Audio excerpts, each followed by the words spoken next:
Well, it's that time, Montober 2019, and my first review is Ghostbusters 2, which I'm doing in collaboration with my friend Lethal One. He's reviewing the first movie. Once his video's up, link in the description. I have no clue what he's gonna say about the first Ghostbusters. He has no clue what I'm gonna say about the second one. We've been wanting to do a collaboration for some time, and every October he does his Oktoberfest stuff. And this was just seemed like to me a perfect collaboration because not only do we finally get to do one, but our biggest events for our channels of the year are coinciding too, so it just fit. Okay, I'm gonna admit up front, this is my favorite, but I'll fully concede that the original is the more classic movie. But why is this your favorite, you ask? The main reason, if I'm to be honest, is the villain of Vigo the Carpathian. Gozer was a decent villain, but where Gozer just sort of shows up at the end, Vigo is a presence throughout the whole movie, and I think that really helps.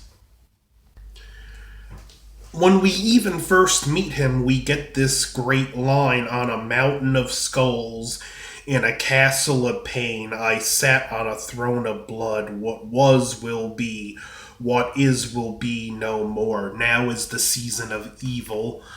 And that's the one thing I like about this movie, and to me makes it the more enjoyable and my preferred Ghostbusters film, is that we have a villain who is tangible, who we see and whose presence is throughout the movie.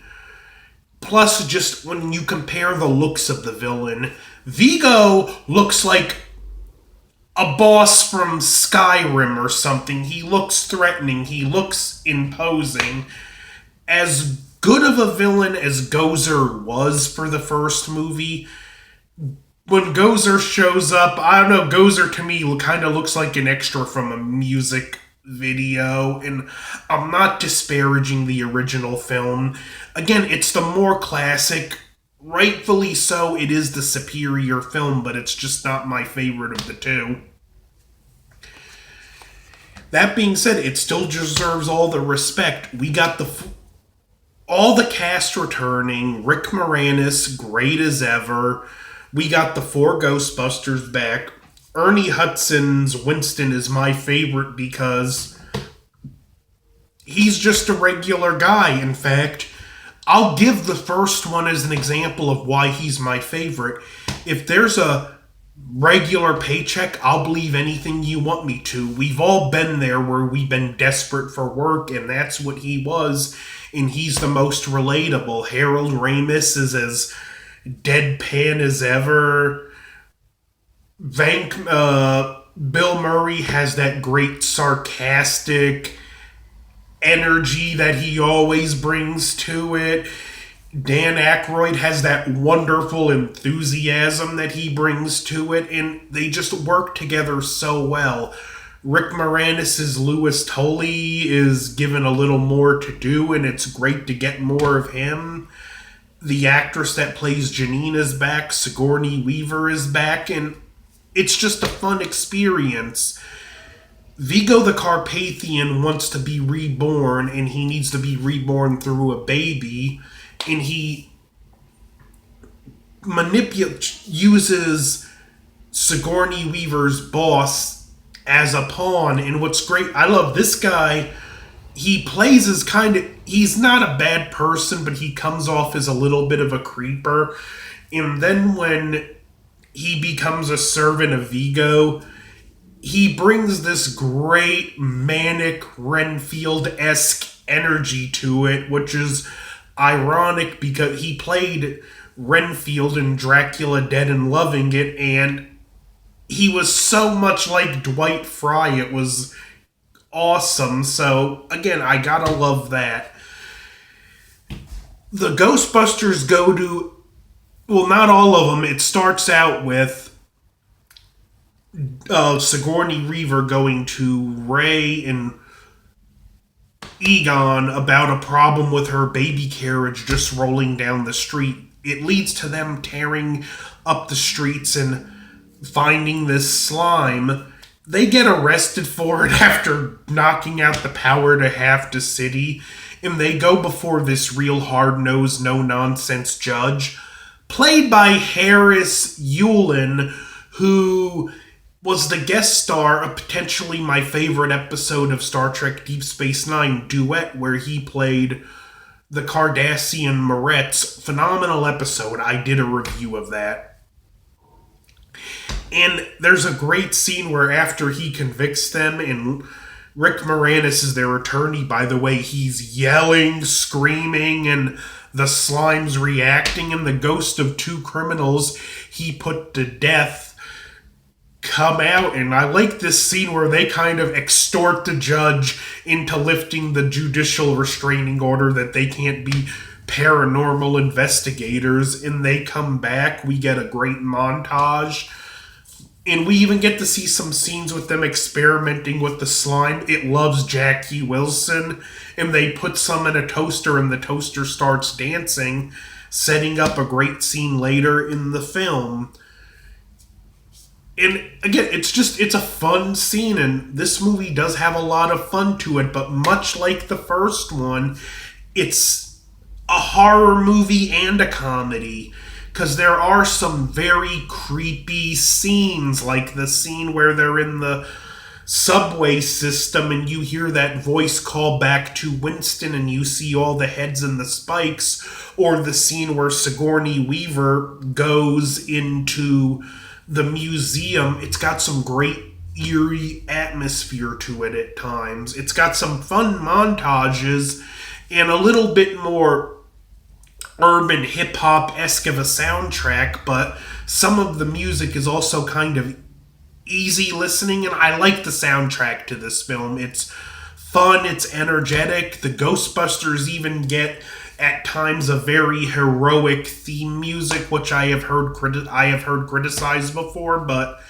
to me it fits because the Ghostbusters are the heroes, and it's nice to give them kind of a triumphant, heroic music to back them up. They even get, this is where it kind of gets shaky. There's a point where the script basically needed them off the field for a while, so the mayor's assistant gets them temporarily committed, and this is why everything's going crazy in the city. We get some great bits like calls at the police station.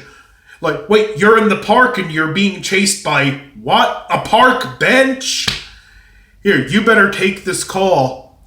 I'm busy. It's some dock supervisor. He says the Titanic just arrived. Wait, you're being chased? A dinosaur? Is it a big dinosaur or a little dinosaur? It's bones? And it's a great little scenes like that. Or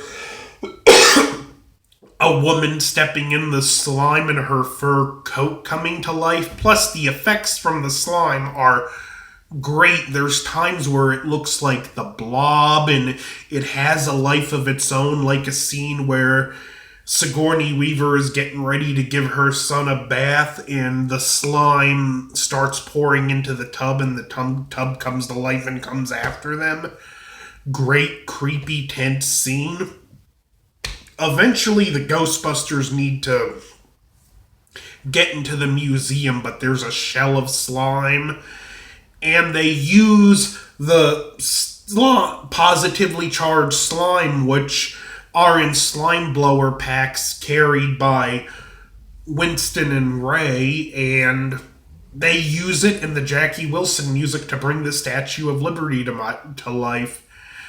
And this is a scene that always brings a smile to my face. They get in the museum,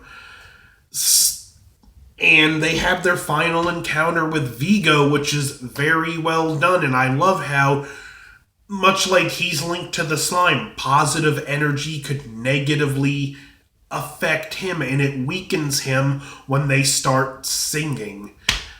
And he tries to possess Ray, which this is kind of set up earlier when they're in the museum, and Ray is just like that staring at the painting. Apparently, there was a deleted scene where Ray was driving the Ecto 1 to the museum and Vigo possessed him, but I still don't think that came out of nowhere. It's subtle, but I think the earlier scene sets up his being possessed fine. And like they wind up spraying Vigo's lapdog with the Janosch with the positively charged slime, and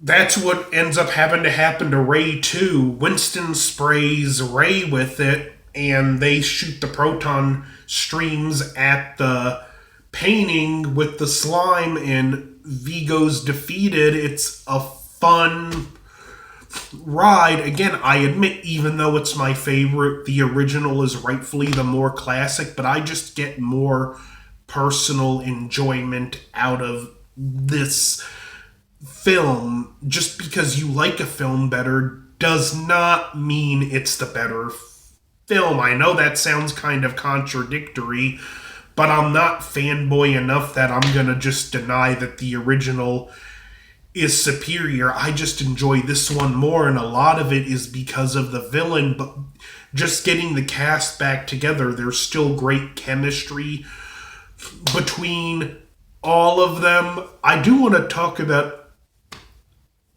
never lost my train of thought, but this is a great movie. Another great scene in it is when they're in the subways testing the slime and Winston gets pulled in. There's a scene where once he gets pulled in, Ray and Egon both jump in, and I kind of think if Venkman had been there with them, they would have had to shove him in, then they would have jumped in. But Ghostbusters 2 is a fun horror comedy and an underrated sequel, in my opinion. So this has been my first review for Montober. Be sure to check out Lethal One's review of Ghostbusters 1, and I can't wait to see that review myself, because like I said, neither one of us know what the other's gonna say. So like, share, subscribe, and I'll see you guys in the next review. Arachnophobia or The Fog. Over and out.